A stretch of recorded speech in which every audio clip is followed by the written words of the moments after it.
ছেঁড়া গেঞ্জিটাকে সেলাই করে তার উপর ঢলঢলে ফতুয়া পরে সবাইকে নিয়ে ঠাকুর দেখতে যাওয়া লোকটাকে বাবা বলে।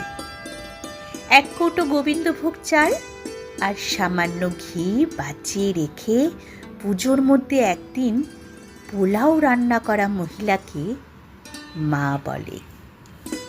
বন্ধুর জন্মদিনে পাওয়া চকলেটটাকে সালোয়ার কামিজের ওড়নায় লুকিয়ে ভাইয়ের জন্য বেঁধে আনা মেয়েটাকে দিদি বলে। কাঠি আইসক্রিমটা অর্ধেক গলিয়ে ফেলে হাতে নিয়ে দিদির জন্য মাঠ পেরিয়ে ছুটতে থাকা ছেলেটাকে ভাই বলে। ফুলে ওঠা নতুন তাঁতের শাড়ি পরে দুটো ছোট ছোট ছেলে মেয়ের হাত ধরে বেরোনো বাতে পঙ্গু বৃদ্ধাকে ঠাকুমা বলে।